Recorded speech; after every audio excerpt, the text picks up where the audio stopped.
Good morning, students. Welcome to class 11 chemistry. The previous session we have discussed up to Avogadro's law. So after that Avogadro's law, we are going to derive an equation, ideal gas equation. So first of all, we are going to derive an equation called ideal gas equation. So what is this ideal gas equation? See, first of all, what is ideal gas? The gas which obeys ideal gas equation at all temperatures and pressures, we call it as ideal gas. So first of all, how to derive this? So according to Boyle's law, we have to consider all the gas laws if you want to derive ideal gas equation. According to Boyle's law, you already know volume of a fixed mass of gas is inversely proportional to pressure. And here what are the terms? Constant, number of moles, and temperature remains constant. So at constant temperature and number of moles, volume of a fixed mass of gas is inversely proportional to its pressure. So next, according to Charles' law,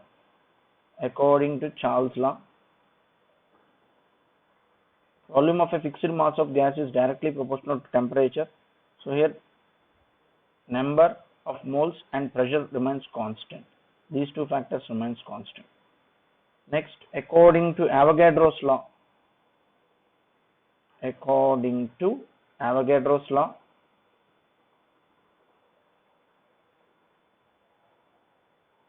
according to Avogadro's law, V is directly proportional to N. Here pressure and temperature are constant. So combining all these three, from all the three, you can consider this one as equation 1. This is equation 1, this is equation 2, this is equation 3. So combining from 1 to 3 equations, you can write V is proportional to 1 by P, proportional to T, proportional to N. So from this you can write V is proportional to Tn by P, right? V is proportional to Tn by P. So if you remove the proportionality symbol, you will get one constant. So V is equal to capital R Tn by P. So from this you can write PV is equal to nRT. This is called ideal gas equation. PV is equal to nRT, where P represents pressure, volume of the gas, N represents number of moles, and in this constant R represents universal gas constant. That is PV. This is called universal gas constant. So generally for 1 mole of gas, if you take for 1 mole of a gas, you can write here N is equal to 1. So you can write N is equal to 1. So then PV becomes equal to RT. So from this you can write PV by T is equal to R, that is equal to constant. So this is important. PV by T, that is equal to R, that is equal to constant. So R value is universal gas constant. So you can write for different conditions, P1 V1 by T1 is equal to R. So first equation, you can write P2 V2 by T2 is equal to R, that is second equations. So from 1 and 2 equations, you can write P1 V1 by T1 is equal to P2 V2 by T2. P1 V1 by T1 is equal to P2 V2 by T2. So this is very, very important. So this is called equation of state. And this one we call it as equation of state. So two different conditions you can take. Initial pressure, P1 represents initial pressure, V1 represents initial volume, T1 represents initial temperature. P2, V2, T2 are initial pressure, final pressure. P2 represents final pressure, V2 represents final volume, T2 represents final temperature of a gas.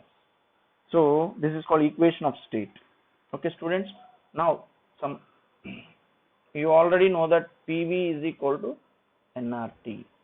So in this equation, you know, N is equal to mass by number of moles. N represents number of moles.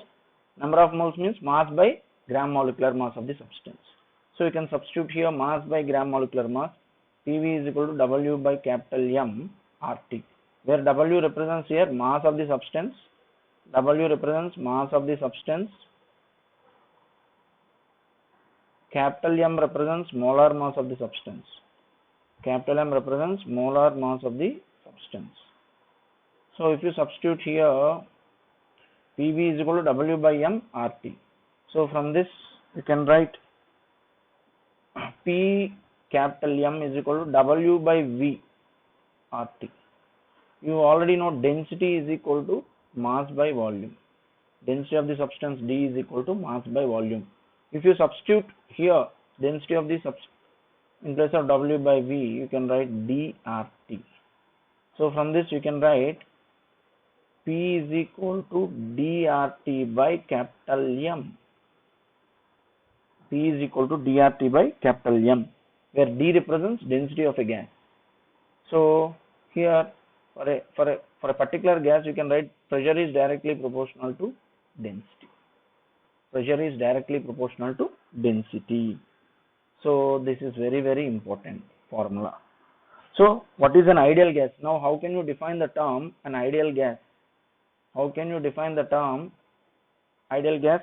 Gas which obeys ideal gas equation at all temperatures and pressures, we call it as ideal gas. Gas which obeys ideal gas equation.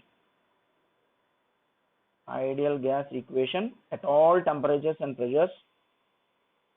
At all temperatures and pressures, we call it as ideal gas. So there is no perfect ideal gas in universe. Students, you have to remember that just for standard conditions, there is no perfect ideal gas in universe. Gases come closer to ideal behavior generally, so there is no perfect ideal gas in the universe. There is no perfect ideal gas in the universe. So gases come closer to ideal behavior. Very important point. Gases come closer to ideal behavior under two conditions. Gases approach ideal behavior under two conditions. One is low pressure, very important point, and other one is at high temperatures. At low pressure and high temperature, gases come closer to ideal behavior at low pressures and high temperatures.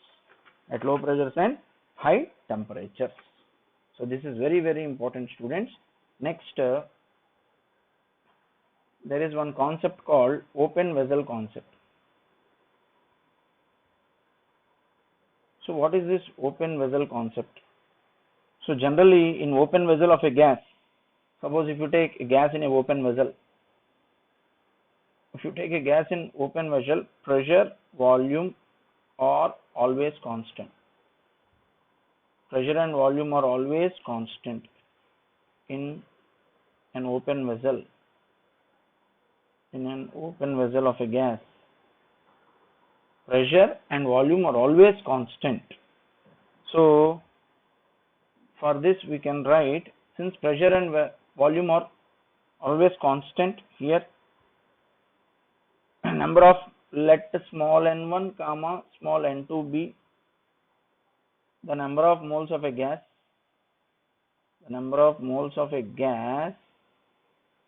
at different temperatures T1 and T2 respectively. N1 and N2 be the number of moles of a gas at different temperatures T1 and T2 respectively.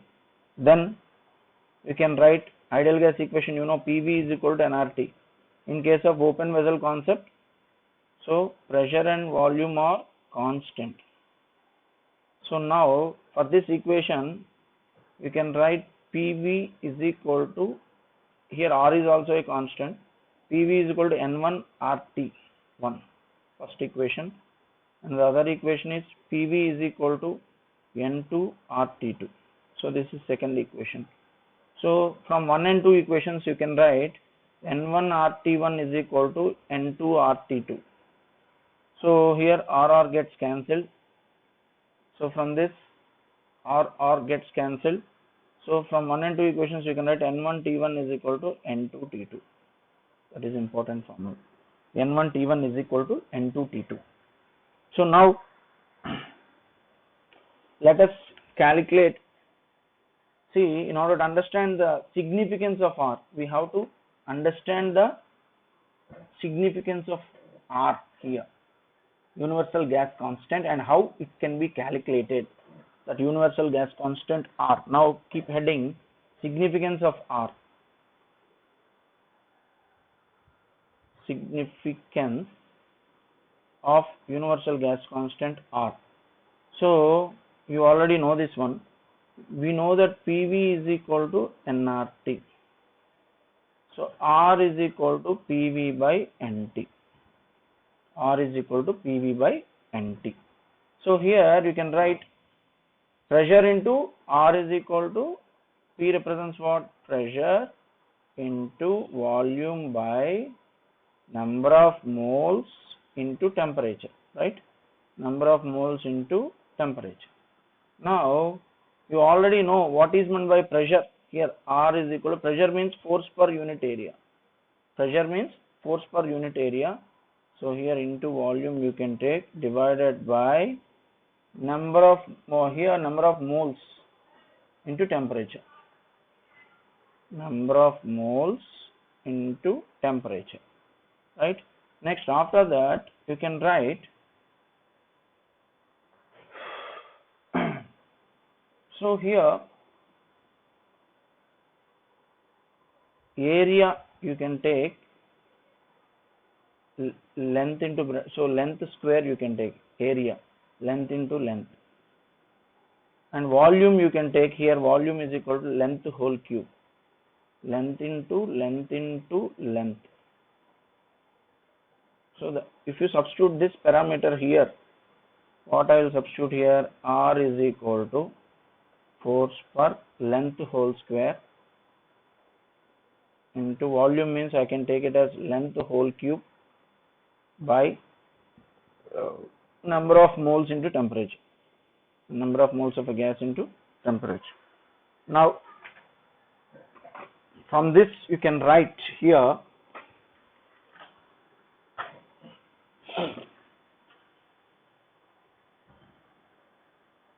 see students here, so you can write here R is equal to force into length, okay, R is equal to force into length by number of moles into temperature, number of moles into temperature. So you already know work energy, work energy is equal to force into length. So substitute here, that is work you can take. So R is equal to, you can write work by number of moles into temperature. Universal gas constant R is equal to work by number of moles into temperature. So R represents work done per degree per mole. Work done per degree per mole. So universal gas constant R represents work done per degree per mole. See, work is expressed in different systems of units. So R will have different numerical values in different systems.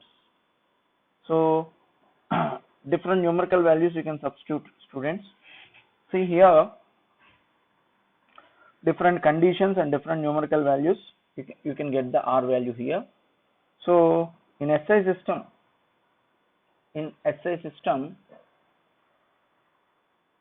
so you can, by using this formula you can calculate.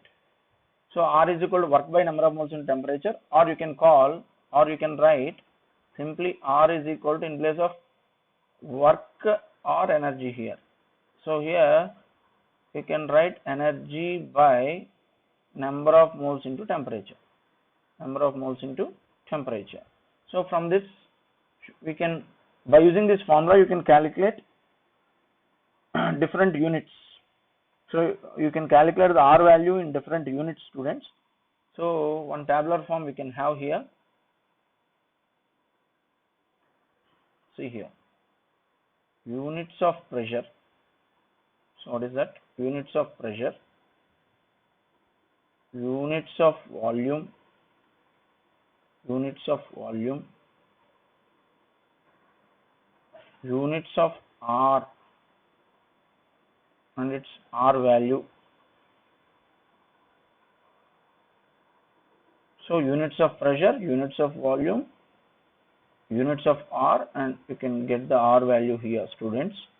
So now by using the above formula you can calculate. Suppose if the units of pressure are in atmosphere and volume is in liters, then units of R become liter, atmosphere, Kelvin inverse, mole inverse. You can substitute in that formula. So then what will be the R value if you calculate 0.0821? That is liter, atmosphere, Kelvin inverse, mole inverse. Be careful while doing numericals. Next, suppose if the pressure is in atmospheres and if the volume is in centimeter cube, so units will be centimeter cube, atmosphere, Kelvin inverse, mole inverse, and what is its value? 82.1. So substitute all the data in that formula. Next, if the units of pressure are in mm of Hg and the volume is in liters, then liter, mm, Kelvin inverse, mole inverse units. The value is 62.36. Value is 62.36. Next,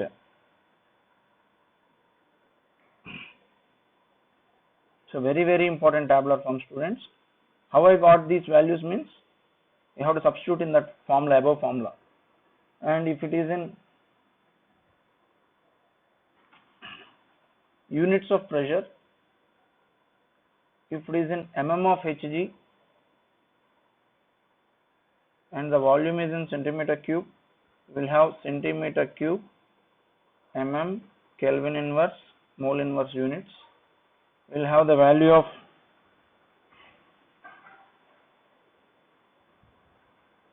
62,359. That is R value. Suppose if it is in dyne per centimeter square, dyne per centimeter square, the volume is in centimeter cube, units will be erg, Kelvin inverse, easiest system, Kelvin inverse, mole inverse, and the value of R 8.314 into 10 power 7 erg, Kelvin inverse, mole inverse. And suppose if it is in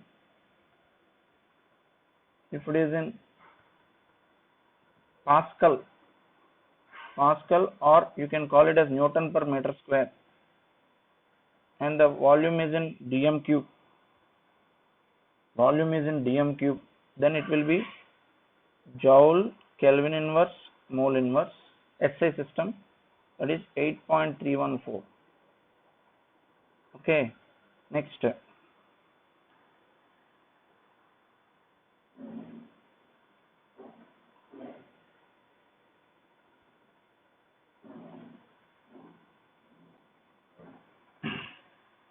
Now suppose if the pressure is in dyne per centimeter square, volume is in cm cube, then you will have calorie, Kelvin inverse, mole inverse, calorie, Kelvin inverse, mole inverse. This is other form. This is other form, students, and the R value in calories, it was 1.99. In most of the cases we will take 2 approximately, so 1.99. So you have to remember these values while doing numericals. This table is very useful for you. Okay, students. Now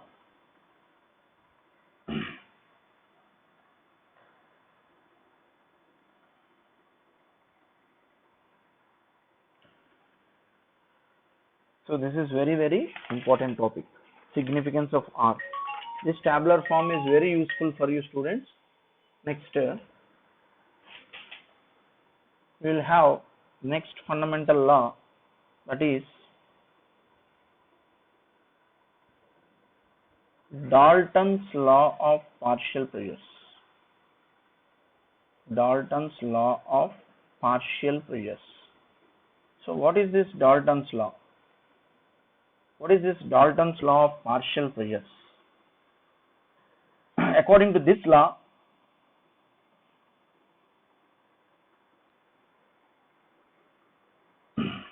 a mixture of non-reacting gases behaves like a pure gas and obeys gas laws at low pressure and high temperature.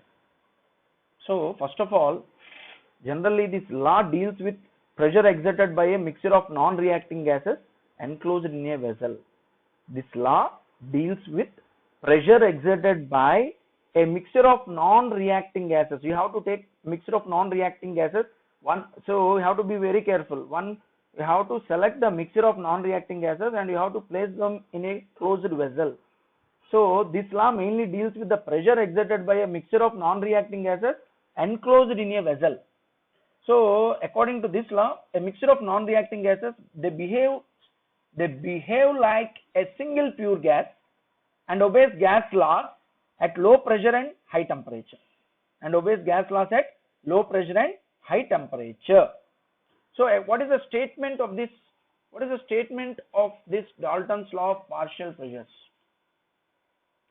Here actually, if two or more non-reacting gases are enclosed in a vessel, the total pressure exerted by the gaseous mixture is equal to sum of all the partial pressures that each gas would exert when present alone in the same vessel at same temperature.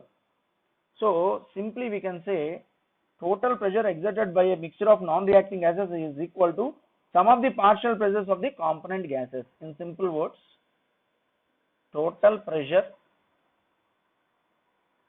exerted by a mixture of non-reacting gases. Total pressure exerted by a mixture of non-reacting gases is equal to the sum of the partial pressures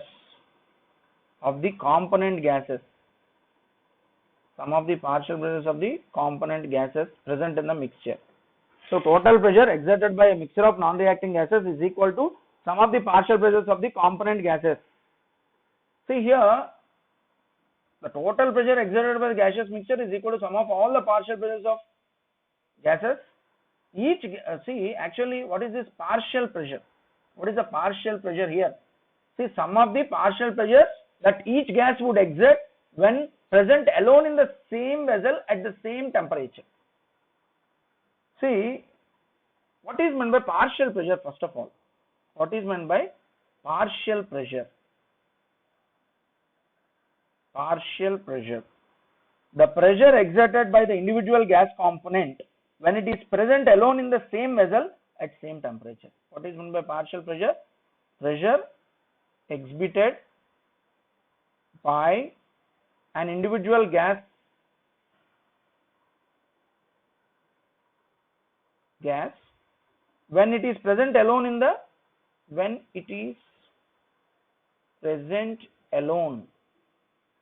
when it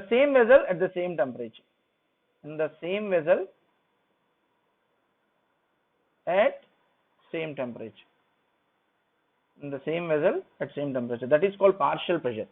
Pressure exhibited by an individual gas when it is present alone in the same vessel at same temperature. That is called partial pressure of a gas. Now, for this, let us take one example. Generally, if you take any mixture of non-reacting gases, let n gases are taken in a vessel. So here,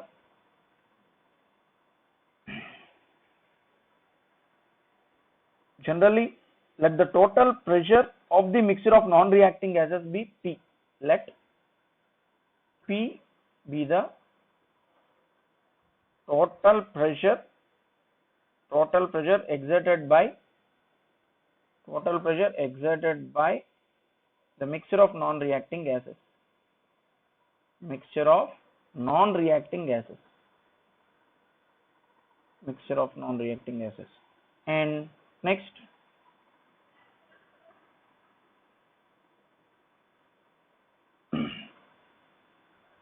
let P1 comma P2 comma P3 so on Pn or individual partial pressures of gases. Individual partial pressures of the gases. So, according to Dalton's law of partial pressures, according to Dalton's law of partial pressures, what you can write according to the statement, total pressure P is equal to P1 plus P2 plus P3 plus so on plus Pn. So you can write like that, na? Sum of the partial pressures. So P can be written as summation I is equal to 1 to n Pi. I is equal to 1 to n, that is Pi. So that is the statement and mathematical expression for partial pressures of two gases. See, simply we can explain by taking, generally pressure can be measured by using a manometer instrument. So here you can take one, it will be like this. Suppose in this I have taken, suppose if I taken hydrogen gas in this one, and according to this you can see the level of this gas. So let 50 mm of Hg pressure of partial pressure of hydrogen gas when it is taken alone in that container. Suppose here if I take a non-reacting gas, oxygen gas in, okay, so in this let partial pressure of oxygen, it was found, suppose it is 100 mm of Hg. This is 50 mm of Hg, hydrogen gas partial pressure of oxygen gas. Now suppose if I take both the gases alone in the container, in this container, that is,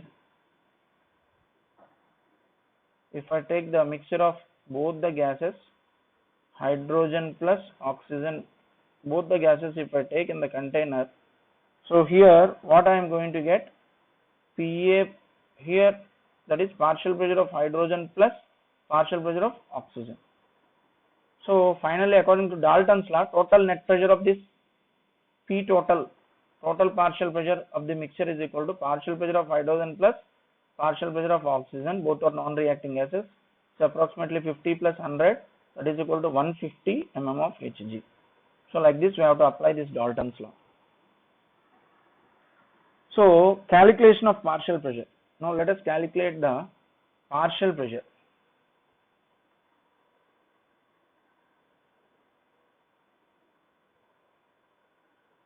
Calculation of partial pressure. Now at constant temperature,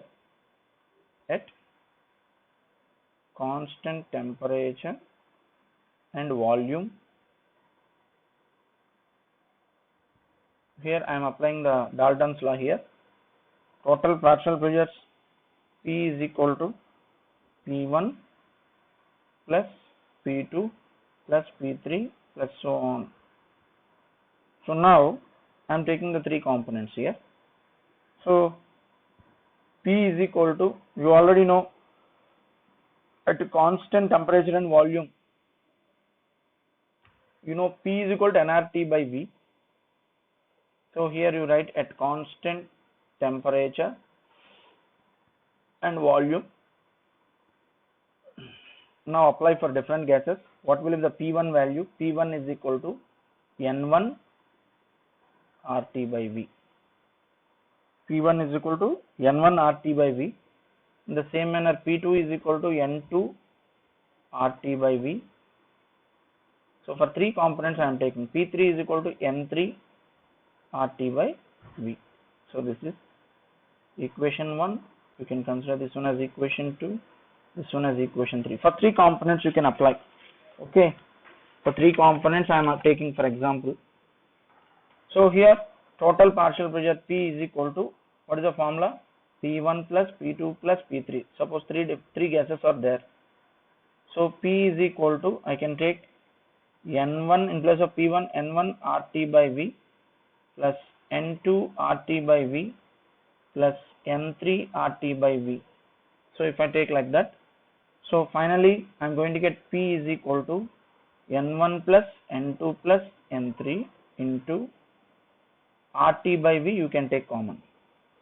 So where N1, N2, N3 are number of moles of the gases 1, 2, 3 respectively. So this is, I am taking this one as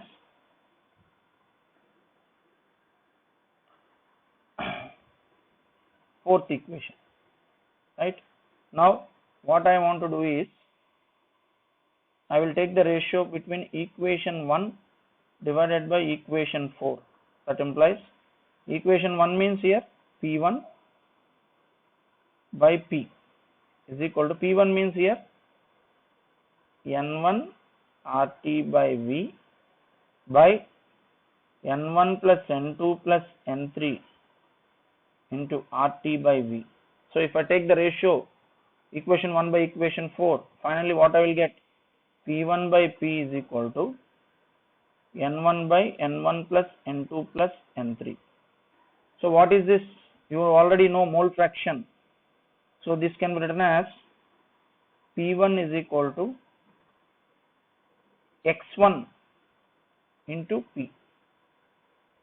X1 into P. P represents here total pressure. So P1 is equal to partial pressure of gas 1.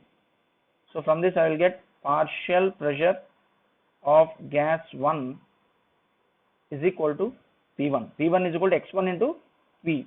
So where X1 represents what, here in brackets you write mole fraction of the component 1.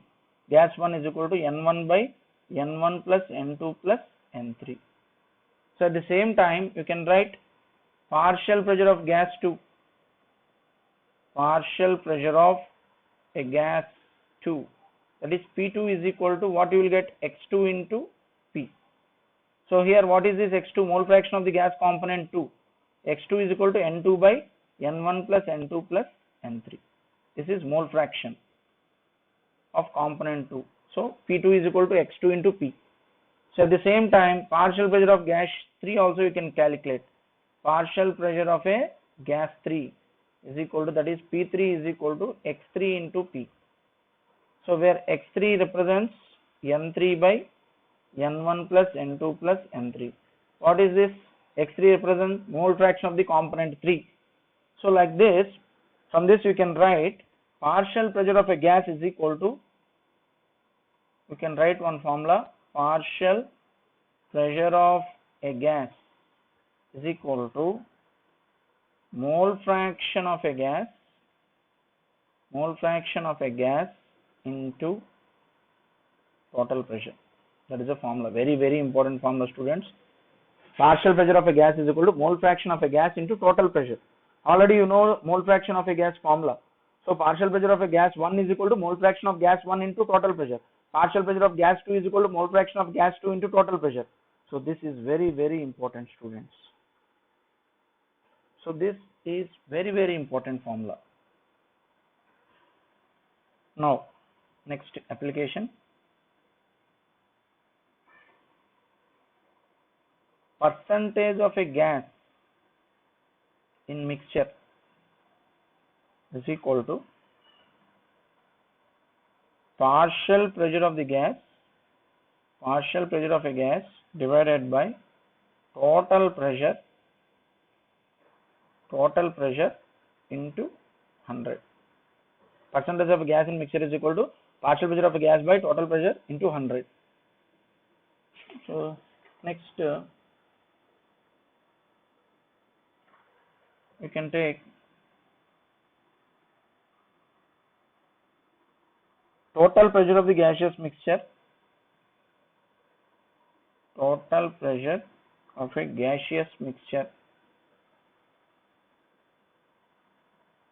P is equal to P1 V1 plus P2 V2 by V1 plus V2. If you want to calculate this formula, P1 V1 plus P2 V2 by V1 plus V2, where PA,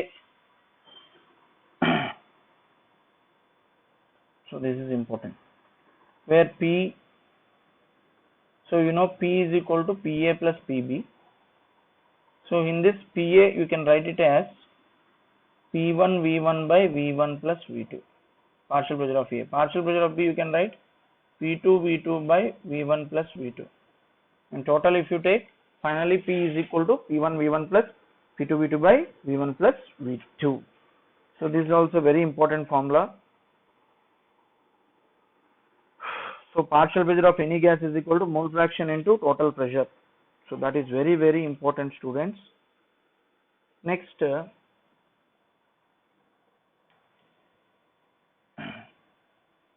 sometimes generally we prepare during the experiment, if you prepare any gas, so when the gas is collected over water, suppose if any gas is collected over water, if any gas is collected over water,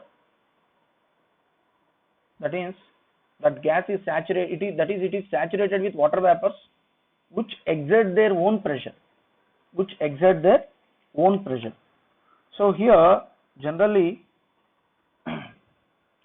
if you collect any gas, when the gas is collected over water, that gas is saturated with water vapors, and these water vapors will exert their own pressure.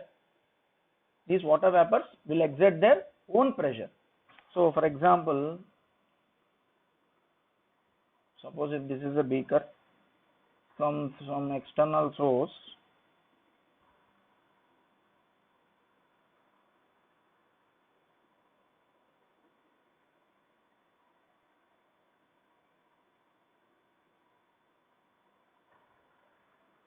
if any gas is during experiment, if any gas is passed through this is water. So if any gas is passed through this, definitely what happens? Gas will bubble out like this, and finally in this chamber you can take gas plus water vapor. So if any gas is collected over water, then compulsory that gas is saturated with water vapors, and these water vapors ultimately exert some pressure, their own pressure.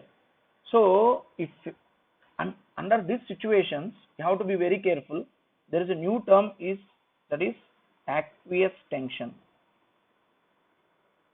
New term is introduced. What is that new term? Aqueous tension. What is meant by aqueous tension? It is the pressure exerted by the water vapor present above the surface of water at any temperature. What is meant by aqueous tension? It is the pressure exerted by the water vapor present above the surface of water at any temperature where water and vapor are in equilibrium with each other. So there exists an equilibrium between water and vapor. So it is the pressure exerted by water vapor. Pressure exerted by the water vapor present above the surface of water. Present above the surface of water at any temperature,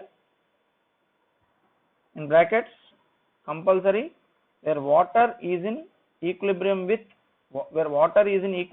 its vapor. Under these conditions, pressure exerted by water vapor present above the surface of water at any temperature when both water and vapor exist in equilibrium with each other. So that is the exact definition of aqueous tension. So it is a simple definition. It is a partial pressure of water vapor in a moist gas. It is the partial pressure of water vapor in a moist gas. Compulsory moist gas. Moisture will be present. So it is a partial pressure. It can be denoted by PH2O. It is the partial pressure of water vapor it is the partial pressure of water vapor in a moist gas. So when any gas is collected above water, compulsory that gas contains some saturated water vapor in that. So we can bring out one relation. Pressure of the moist gas, moisture content will be there in the gas, is equal to, you can write pressure of the dry gas plus pressure exerted by the water vapor. That is very, very important. So while doing experiment, we have to take only pressure of the dry gas.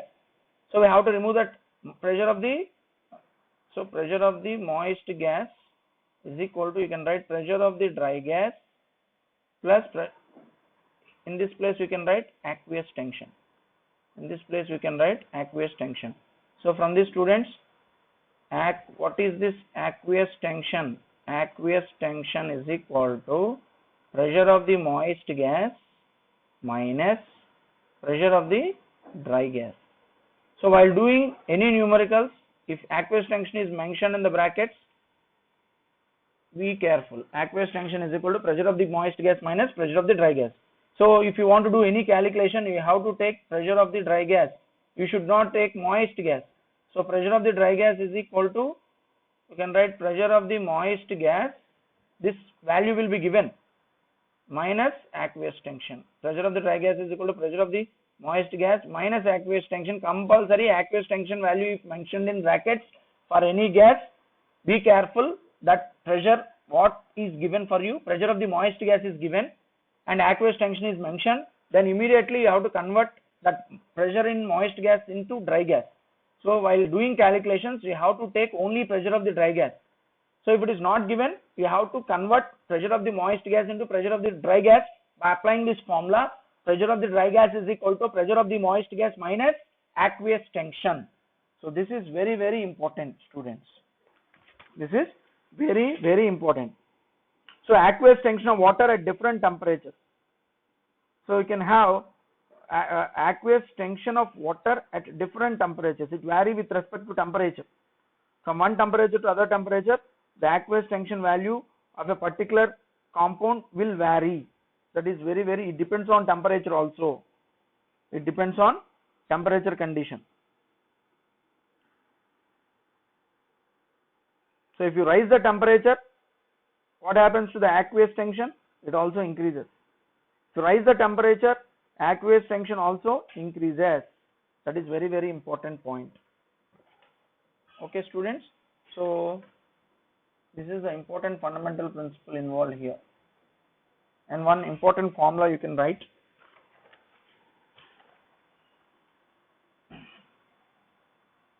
There is one important formula related to this. If you want to calculate percentage of humidity, so what is meant by humidity? The water vapor present in atmosphere is measured in terms of humidity. Percentage of humidity is equal to partial pressure of water in air divided by aqueous tension into 100. That is the formula. Percentage of humidity, relative humidity is related to this aqueous tension. Percentage of humidity in atmosphere can be calculated by using this formula. Partial pressure of water in air by aqueous tension into 100. Aqueous tension into 100. This is very, very important formula. Okay, students. Now you will have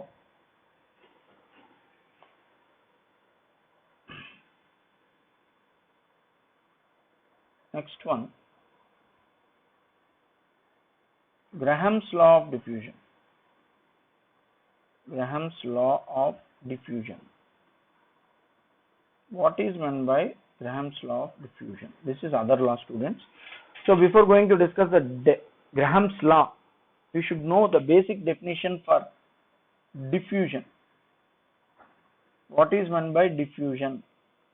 The spreading of gas molecules throughout the available space is called diffusion. Spreading of gas molecules.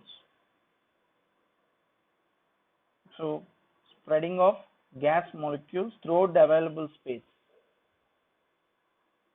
Throughout the available space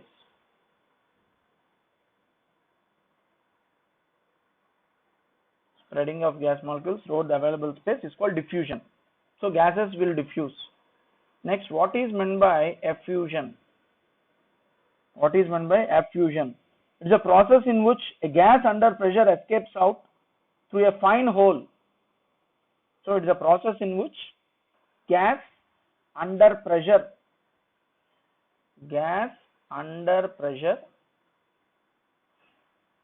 escapes out through a fine hole in a vessel. So you know gas cylinder. You can take this example. So spreading of gas molecules throughout the available space is called diffusion. Gas under pressure, it is a process in which gas under pressure escapes out through a fine narrow hole in a vessel. We call it as effusion. Is called effusion. Now, what is the statement for Graham's law of diffusion? See, under similar conditions of temperature and pressure, at constant temperature and pressure, simply we can say at constant temperature and pressure, rate of diffusion, or you can take effusion. Rate of diffusion of any gas is inversely proportional to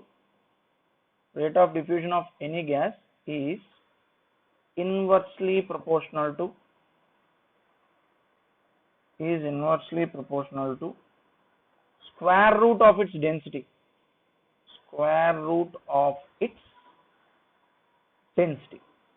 So that is Graham's law of diffusion.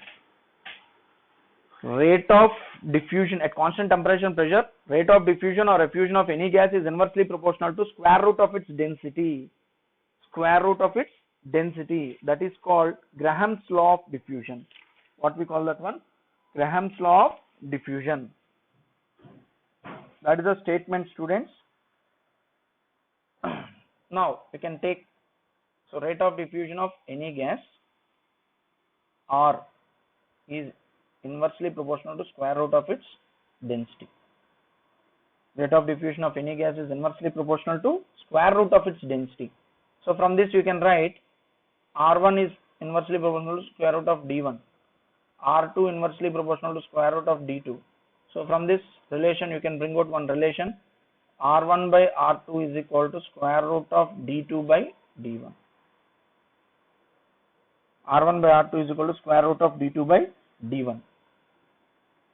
And at the same time you can also write here, rate of diffusion of any gas is inversely proportional to square root of its molecular mass. So R1 is proportional to 1 by square root of M1, R2 proportional to 1 by square root of M2. So from this also we can bring out one relation, R1 by R2 is equal to square root of M2 by M1, where M1, M2 represents, suppose two gases are there. What is the relation between rates of diffusion of two gases 1 and 2 with respect to their molecular weights? R1 by R2 is equal to square root of M2 by M1. So from this you can bring out one relation. So we know that molecular mass is twice of its vapor density. You already know this relation. Molecular mass of a gas is equal to 2 into vapor density. 2 into its vapor density. So that also you can bring out vapor density, 2 into vapor density. So from this you can write M1 is equal to 2 into VD1, means vapor density 1. Molecular mass of second gas is equal to 2 into VD2. So you can write here, you can substitute in this formula, R1 by R2 is equal to square root of M2 by M1. So in place of M2 you can write 2 into VD2, vapor density 2 by 2 into vapor density of gas 1. So 2 gets cancelled. So you can frame one formula, students. Final formula, R1 by R2 is equal to square root of D2 by D1, that is equal to square root of VD2 by VD1, that is equal to square root of M2 by M1. This is the final formula which will help us a lot while doing numerical. R1 where D1, D2 are densities, VD1, VD2 are vapor densities of a gas, M1, M2 are molecular weights of a gas. Okay students, very very important formula. Next, after that you can take rate of diffusion of a gas is equal to rate of diffusion is equal to rate of diffusion of a gas denoted by small r is equal to volume of the gas diffused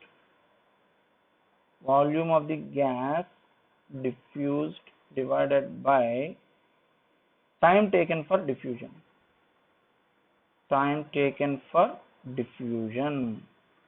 Volume of the gas diffused by time taken for diffusion. So R is equal to, we can write simply V by T.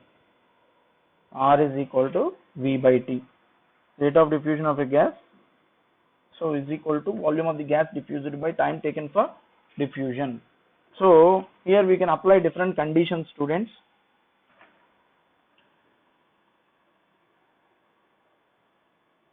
Different cases we can make here. Case 1. So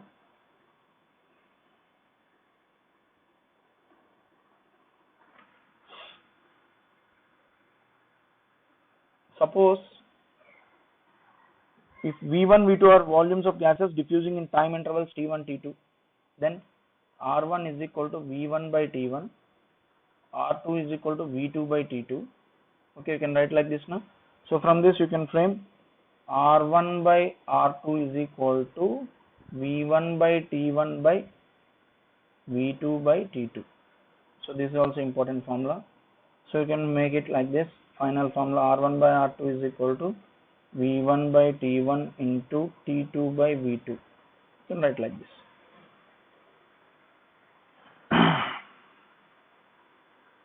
So and you can make this formula equal to square root of D2 by D1 while doing numericals. Square root of M2 by M1, that is equal to square root of VD2 by VD1. Oh, big formula we can make it. So try to understand. Next, suppose other case 2. Comparison of volumes of two different gases diffused in the same time. Comparison of volumes of two different gases diffused in the same time. Suppose if two gases diffuse in the same time, T1 is equal to T2 and that is equal to T. Okay. So comparison of volumes of two gases, then same time. So R1 is equal to V1 by T1, here V1 by T. R2 is equal to V2 by T2 and T1 is equal to, this is a condition, at same time if they diffuse, then R1 by R2 is equal to, what you will get? V1 by V2. When both the gases diffuse at the same time, you can use the formula R1 by R2 is equal to V1 by V2. Basing on the question, you have to change it, students. Next, one more application you can take. Comparison of times taken for diffusion. Same volume. This time I am taking same volume. Both the gases have same volume, and both they diffuse at two different time intervals.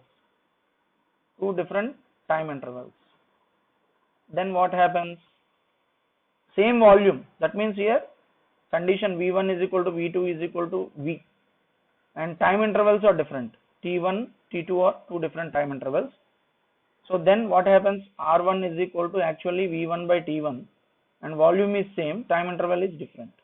At the same time R2 is equal to V2 by T2, volume is same and time interval varies. Then what about the relation will change? So R1 by R2 is equal to, what happens there? V by T1 by V by T2. So that implies final formula R1 by R2 is equal to T2 by T1. This one you will get. R1 by R2 is equal to T2 by T1. So two different conditions you can observe here, students. Next, case 4. You can take here two gases undergoing diffusion at different pressures. Two gases undergoing diffusion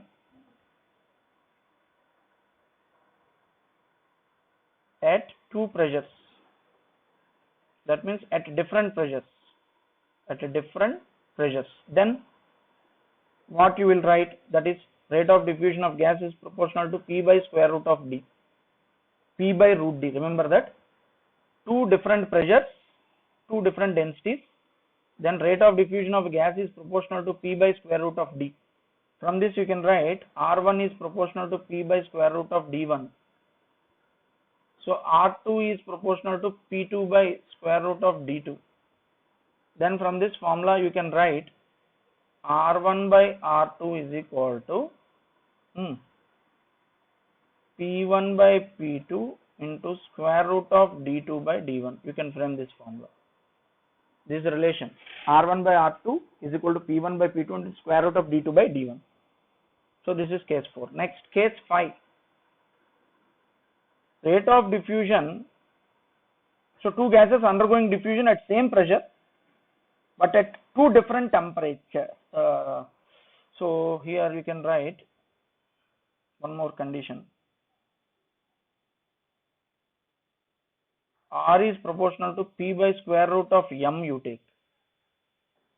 So from this you can frame R1 proportional to P1 by square root of M1, R2 proportional to P2 by square root of M2. So from this you can write R1 by R2 is equal to P1 by P2 into square root of M2 by M1. So basing on the question you have to change the formula. No need to by heart. You have to remember this. So next, case 6. So two gases undergoing diffusion at the same pressure. This time two gases undergoing diffusion at same pressure but two different temperatures. Then you can write R is proportional to square root of T by D. This is a relation. R is proportional to square root of T by D. So from this you can write R1 is proportional to square root of T1 by D1. R2 is proportional to square root of T2 by D2. So from this you can frame one relation. R1 by R2 is equal to square root of T1 by T2 into D2 by D1. I think you understood. T1 by T2 into D2 by D1. So this is case 6. Next, case 7 also you can take. R is proportional to square root of T by capital M. You can take this one. So here also two conditions you can frame. R1 proportional to square root of T1 by M1. R2 proportional to square root of T2 by M2. So these are the different cases you will get while doing numericals. R1 by R2 is equal to formula T1 by T2 into M2 by M1. So this is the Graham's law. Different cases here. Next, importance. Where we got, that is importance of Graham's law. Importance of Graham's law. So coming to this, this Graham's law of diffusion, this law helps in the separation of gases having different densities. So with the help of this, because you can use this law for the separation of gases. Separation of gases having different densities. That is a key point. And then it helps in the separation of isotopes of uranium. So uranium, separation of isotopes of uranium. You can use this law. Uranium, U, capital U. Next, what are the two different isotopes here? Uranium 92 235, uranium 92 238. So you can separate these isotopes. So to determine the density and molecular mass of unknown gas, so you can determine density and molecular weight of unknown gas by comparison. So that is also one of the important advantage, and that is the main importance, students. And separation of gases having different densities, separation of isotopes. So this is very, very important, students. And this Graham's law of diffusion, it has got one more importance. Generally, underground mining. During underground mining, easily you can, some alarms will be there. Suppose if any fire catches or if any poisonous gas leak in the underground mining, so immediately whenever the poisonous gas leak, immediately alarms will glow. So those alarms work on this principle. So depending upon the intensity of that gas, that means how much gas is released, basing on that the alarm sound will change. So for that purpose, generally we use this Graham's law of diffusion. So thank you, students, for listening. Next class we will discuss numericals.